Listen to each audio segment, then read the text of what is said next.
GeM தொலைக்காட்சி நேயர்களுக்கு வணக்கம். கர்த்தருடைய நாமத்திற்கு மகிமை உண்டாவதாக.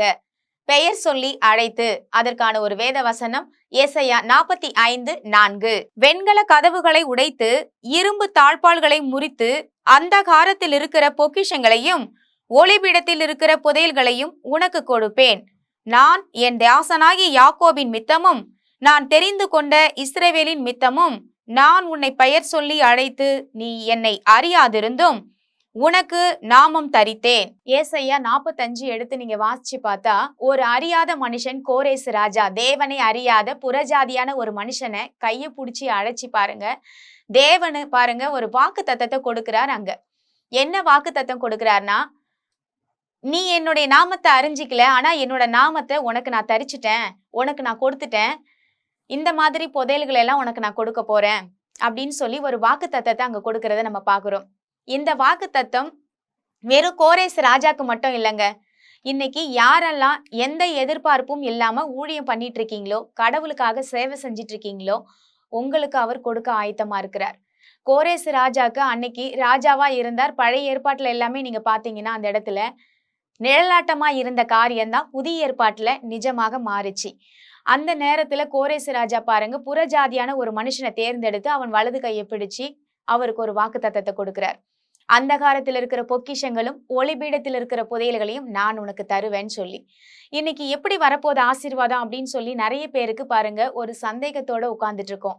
அதுவும் ஊழியம் பண்ற, கடவுளுக்காக சேவை செய்யணும், மத்தவங்களுக்கு நல்லது செய்யணும்னு நினைக்கிறவங்களுக்கு தான் பணம் எப்படிலாம் வரப்போகுதுன்னு தெரியல, எப்படி நான் இந்த ஊழியத்தை செய்வேன் அப்படின்னு சொல்லிட்டு ஒரு கேள்விக்குறியான வாழ்க்கையில வாழ்ந்துட்டு இருக்கிறோம் ஊழியக்காரங்க. ஆனா இங்க கடவுள் பாருங்க யாருக்கெல்லாம் இந்த ஆசீர்வாதம் தராருன்னு பார்த்தா, கடவுளுக்காக எந்த ஒரு பரிதானமும் இல்லாம ஊழியம் செய்யறவங்களுக்கு தான். யாராவது எதிர்பார்த்து ஊழியத்துக்கு போகாம கடவுளுக்காக நான் செய்யறேன், கடவுள் எனக்கு தருவார்னு சொல்லி தன்னுடைய 2 கைகளையும் எடுத்து வானத்துக்கு நேரா நீட்டி, நான் எதையும் எதிர்பார்க்கிறேன், ஒத்தாசை வரும் பர்வதங்களுக்கு நேராக என் கண்களை நான் ஏறெடுக்கிறேன்னு சொல்லி தேவனை மட்டுமே நம்பி இருக்கீங்களா? உங்க வாழ்க்கையில நிச்சயமாக தேவன் அந்தகாரத்தில் இருக்கிற பொக்கிஷங்கள் எப்படி வரும்னு நினைக்க முடியாது. ஆனா தோண்ட தோண்ட எப்படி வந்துகிட்டு இருக்கோமோ அந்த மாதிரி மறைஞ்சிருக்கிற மறைப்பொருளை தேவன் கொடுப்பார். உங்க வாழ்க்கையில இதுவரைக்கும் மறைந்திருக்கிற ஒருவேளை சொத்தா இருக்கலாம், இல்ல உங்க வாழ்க்கையில கிடைக்கக்கூடிய ஷேரா இருக்கலாம், எப்படி வரப்போகுதுன்னு தெரியாது. ஆனா தேவன் தர ஆயத்தமா இருக்கிறார். உங்க கையை அவர் பிடிச்சிட்டாரா? உங்களுக்கு வாக்குத்தத்தம் கொடுத்துட்டாரா? வெறும் சர்ச்சுக்கு போய் வாக்குத்தத்த கார்டுகளை வாங்கிட்டு நம்ம அதை எடுத்துட்டு வந்து வீட்டுல வச்சுக்கிறதுக்காக கொடுக்கல. அந்த வாக்குத்தத்தங்களை தினந்தோறும் நீங்க வச்சு ஜெபிக்கும் பொழுது பாருங்க, அந்த வார்த்தை நிஜமாகவே உங்க வாழ்க்கையா மாறும். அதுக்காக தான் அந்த வாக்குத்தத்தங்களை பாருங்க, ஆபிரகாமுக்கு பாருங்க வாக்குத்தத்தத்தை தேவன் கொடுத்தார். ஆனா நிறைவேறிச்சா இல்லீங்களா?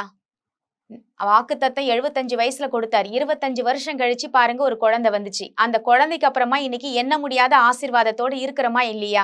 இன்னைக்கு எண்ண முடியலங்க. எத்தனை ஜனத்தொகைன்னு எண்ண முடியாத அளவுக்கு ஆசீர்வதிக்கப்பட்டிருக்கோம். ஒரு வாக்குத்தத்தம் அவ்வளோ பெரிய ஆசீர்வாதத்தை கொண்டு வந்துச்சுன்னா ஏன் உங்க வாழ்க்கையில அவர் சொன்னது நடக்காது? நிச்சயமாக நடக்கும்.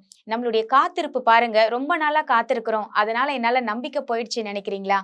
நிச்சயமாகவே முடிவுண்டு, உன் நம்பிக்கை வீண் போகாதுன்னு கடவுள் சொல்லியிருக்காரு.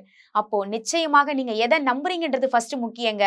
நிச்சயமாகவே முடிவு இருக்கு, ஆனா நீங்க எதை நம்புறீங்க? தோல்வியை நம்பாம நிச்சயமாகவே என் தேவன் எனக்கு சொன்னதை வாக்குத்தத்தங்களை அவர் நிறைவேற அவர் சர்வ வல்லமை உள்ளவர்னு சொல்லி நீங்க நம்புங்க.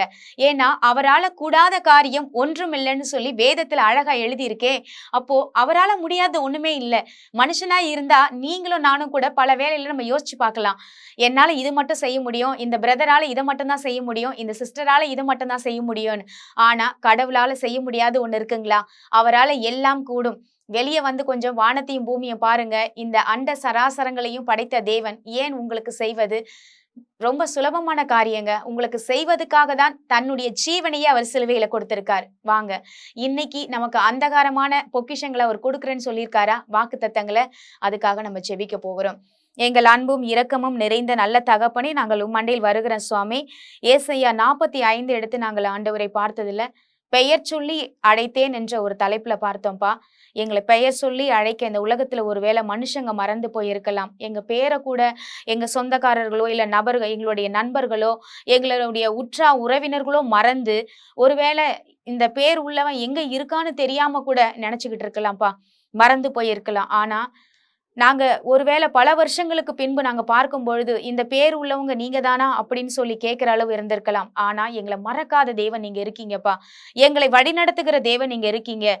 அந்தகாரத்தில் இருக்கிற பொக்கிஷங்களையும், ஒளிபீடத்தில் இருக்கிற புதையல்களையும் நான் உனக்கு தருவேன்னு வாக்கு கொடுத்தவர். நீர் அப்படியே செய்ய போறதற்காக நன்றி ஆண்டவரே. இந்த கடைசி காலங்கள்ல ஆண்டவரே, யாரெல்லாம் எந்த எதிர்பார்ப்பும் இல்லாமல் ஊழியம் பண்ணி கொண்டிருக்காங்களோ, ஒவ்வொரு ஜனங்களையும் நீங்க நேசிப்பதற்காக உமக்கு நன்றி. அவர்களுக்கெல்லாம் இந்த ஆசீர்வாதத்தை கொடுத்து நீர் வழிநடத்தி, இந்த ஆசீர்வாதமும் வாக்குத்தத்தங்கள் அவங்க தலைமேல், அவங்க சிரசின் மேல் ஆசீர்வதிக்கிறோம் என்று நாங்கள் கட்டளையிடுகிறோம் ஆண்டவரே.